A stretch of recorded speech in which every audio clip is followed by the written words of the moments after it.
Halo semua, balik lagi di channel Boknime. Sebelum kita mulai, klik tombol subscribe dan aktifkan lonceng notifikasinya supaya kalian tidak ketinggalan info dan teori terbaru mengenai One Piece. Sekarang lanjut ke pembahasan. Halo teman Boknime, pada kesempatan kali ini Boknime membahas cerita selanjutnya, di mana Shin memperlihatkan Gaban melompat dari kapal menuju tempat di mana Saul berada karena Saul tampak masih kesulitan untuk menghentikan anak-anak raksasa yang sedang tertidur sambil berjalan. Kobaran api di dekat mereka sudah padam karena aksi Jinbe dalam chapter yang lalu. Hal itu membuat anak-anak tersebut menjadi lebih aman, tapi tetap saja pengaruh tidur sambil berjalan mereka belum bisa dihentikan. Anak-anak raksasa itu terus berjalan ke arah pantai dan kini sudah semakin jauh. Di lain sisi ada Dory dan Brogy yang telah tiba di area sekolah Walrus yang sedang kacau. Di sana Dory dan Brogy kembali bertarung melawan para monster mimpi buruk yang terus-menerus bermunculan. Ketika Gaban tiba di sana, Saul menjelaskan apa yang sebenarnya terjadi. Anak-anak raksasa itu bergerak secara otomatis dalam kondisi tertidur dan tubuh mereka memiliki semacam perisai dari tanaman berduri yang tak kasat mata. Jadi begitu ada orang yang mencoba menyentuh mereka, duri-duri itu akan segera menusuk tangan orang tersebut. Gaban memahami hal tersebut dan berkata bahwa masalah yang terjadi benar-benar serius. Tanpa berlama-lama, dia langsung mengeluarkan Haoshoku Haki yang diarahkan tepat ke anak-anak raksasa itu. Langkah mereka pun segera terhenti karena tekanan dari Haoshoku Haki milik Gaban. Lalu mereka semua pingsan dan pengaruh tidur sambil berjalan dari Gillingham pun langsung lenyap begitu terkena Haoshoku Haki dari Gaban. Mimin Bochnime menyampaikan kalau Haoshoku Haki milik Gaban ini sudah di level tinggi karena tekanannya mampu melenyapkan pengaruh dari kekuatan buah iblis orang lain. Haoshoku Haki dengan level tinggi mampu menonaktifkan efek dari buah iblis orang lain, seperti halnya pada saat Arc Egghead lalu. Ketika Emmet melepaskan Haoshoku Haki milik Joy Boy, para Gorosei langsung terlempar kembali ke Mary Joyce. Bahkan wujud Zoan-nya pun langsung kembali ke wujud normal. Robin dan Chopper yang juga melihat aksi dari Gaban itu tampak sangat bersyukur. Chopper bertanya-tanya siapa kakek tua yang hebat itu. Lalu Saul ingin segera mengangkat anak-anak tersebut, tapi Gaban langsung menghentikannya. Gaban bilang dengan Kenbun Shoku Haki, dia bisa merasakan bahwa duri tak kasat mata yang Saul jelaskan tadi masih aktif meskipun para murid dari sekolah Walrus itu sudah pingsan. Gaban terlebih dahulu akan menggabungkan Buso Shoku Haki dan Hoshoku Haki miliknya untuk melenyapkan duri-duri tak kasat mata dari tubuh anak-anak tersebut. Jadi di sini bisa dilihat level perbedaan haki antara Gillingham dan Somers. Kekuatan Gillingham yang bisa membuat anak-anak tertidur sambil berjalan bisa dilenyapkan hanya dengan Hoshoku Haki Gaban saja. Sedangkan kekuatan Somers yang mengikat anak-anak itu dengan duri tak kasat mata tidak langsung lenyap hanya dengan Hoshoku Haki saja. Gaban harus menggunakan Buso Shoku Haki dan Hoshoku Haki dari jarak dekat untuk melenyapkan pengaruh kekuatan itu. Gaban tidak menggunakan senjatanya yaitu Kappa. Hal itu karena takut melukai anak-anak tersebut, jadi dia menggunakan tangan kosong untuk melenyapkan duri-duri tak kasat mata itu. Terlihat jelas, level kekuatan Haki Somers lebih kuat dari Gillingham. Berpindah ke tempat lain yang jauh dari sana, diperlihatkan kerajaan Alabasta. Orang-orang di negeri padang pasir itu sedang merasa putus asa karena belum lama ini raja mereka telah mati, dan sang putri kerajaan menghilang secara misterius di Marijoas. Mereka belum tahu bahwa saat ini Vivi sedang berada di balon udara milik Morgan. Mimin Bochnime menyampaikan kalau di dalam istana ada Cakapel dan Igaram. Tiba-tiba Denden musi utama di kerajaan Alabasta pun terdengar mulai berdering. Igaram pun segera mengangkat panggilan itu dan dia terkejut karena orang yang berbicara dengannya itu memperkenalkan diri sebagai Sabo. Caka dan Pel yang dapat mendengar percakapan tersebut pun sama kagetnya dengan Igaram. Rupanya Sabo mendapatkan kontak kerajaan Alabasta dari para anggota intel pasukan revolusi. Caka yang emosi langsung mengambil alih pembicaraan dengan berkata, berani-beraninya Sabo menghubungi kerajaan Alabasta. Caka emosi karena Sabo lah pada episode One Piece yang lalu yang terekam kamera saat berada dekat dengan Raja Cobra yang tertusuk teknik Imsama. Di saat itulah Sabo memahami kalau dia benar-benar terdesak karena dia berada di tempat singgasana kosong miliki Imsama. Selain itu juga Sabo berhadapan langsung dengan Ketua 5 dan juga Imsama sendiri. Maka dari itu Sabo lalu segera menjelaskan bahwa dia paham jika pihak kerajaan Alabasta marah padanya akibat berita yang beredar. Namun dengan tegas Sabo berkata bahwa bukan dia yang menghabisi Raja Cobra, melainkan para petinggi pemerintah dunia itu sendiri. Mereka pun menanggapinya dengan bilang bahwa dia memang sudah menduga hal tersebut, tapi dia tetap belum bisa percaya 100% kepada Sabo. Sabo yang mendengar itu pun bisa memaklumi hal tersebut. Lalu Sabo bilang bahwa sebelum kematian Raja Cobra, sang raja menitipkan pesan untuk disampaikan kepada Vivi. Sabo nanti harus menyampaikan pesan ini secara langsung karena dia memiliki hutang budi besar pada Raja Cobra yang telah melindunginya di Marijois kemarin. Dia pun berkata bahwa Putri Vivi masih hilang hilang dan belum ditemukan. Sabo menanggapinya dengan bilang bahwa dia tahu soal hal itu. Mengapa dia menghubungi pihak kerajaan Alabasta? Karena dia ingin mereka pergi ke tempat di mana Vivi berada sekarang. Sabo mengetahui keberadaan Putri Vivi dari para rekan pasukan revolusi. Sabo sebenarnya ingin menjemput Vivi, tapi dia belum bisa melakukannya karena dia harus melaksanakan misi penting terlebih dahulu. Jadi dia ingin pihak kerajaan Alabasta saja yang pergi menjemput Vivi. Barulah kemudian Sabo akan pergi ke Alabasta setelah misinya selesai kemudian. Mengapa Sabo harus menyampaikan informasi itu secara langsung? Menurut Mimin Boknimi,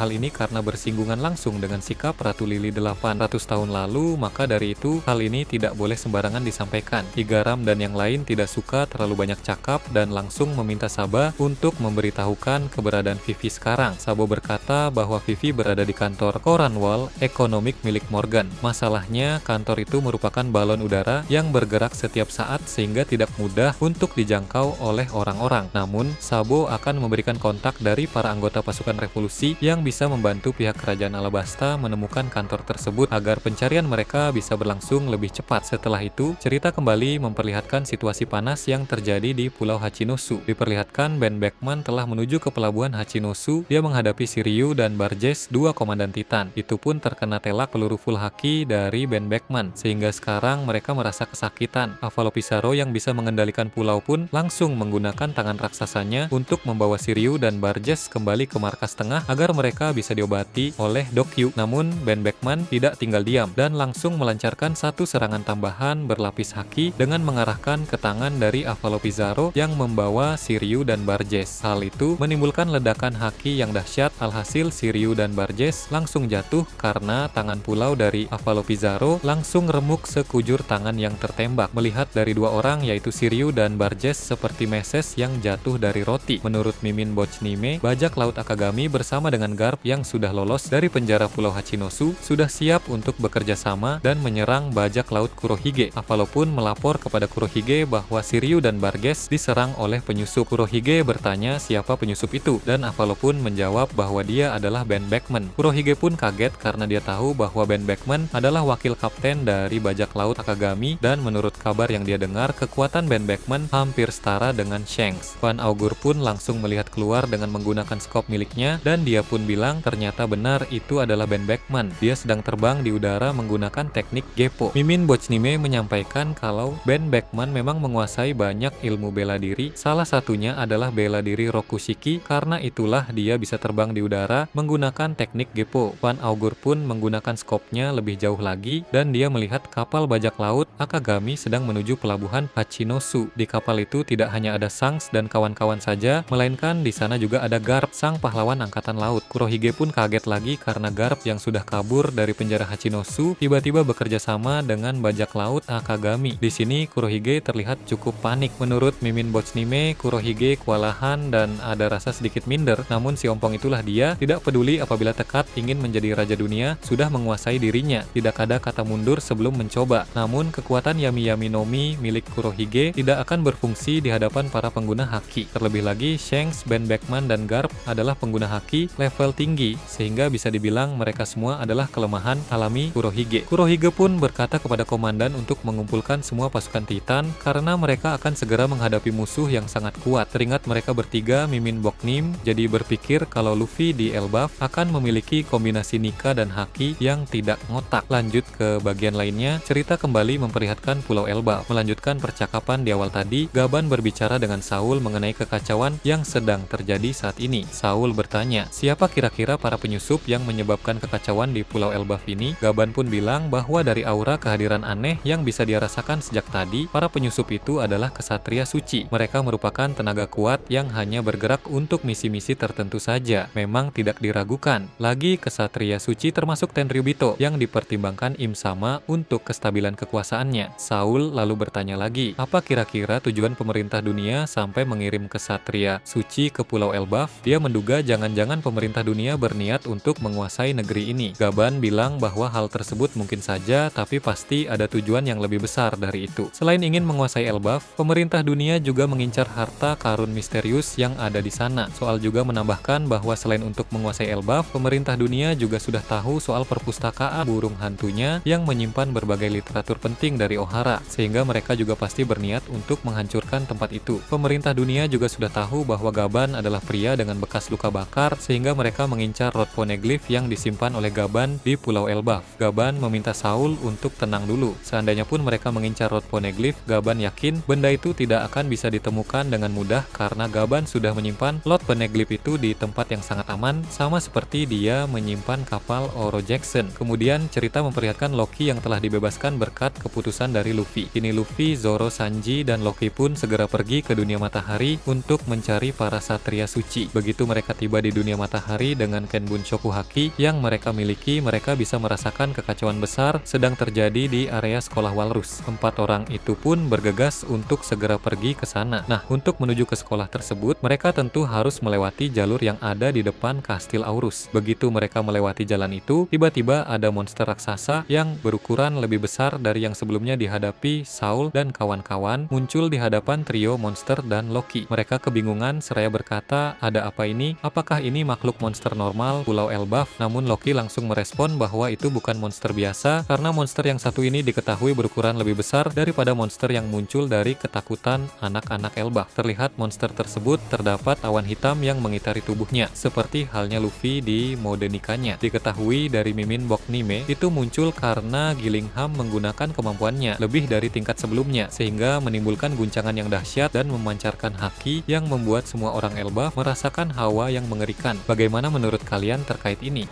Nah, itu tadi berbagai hal menarik pada chapter 1146. Menurut kalian bagaimana? Silahkan tulis di kolom komentar di bawah. Oke, segitu saja untuk pembahasan kali ini. Jangan lupa like, share, dan subscribe untuk video menarik selanjutnya. Peaceful World.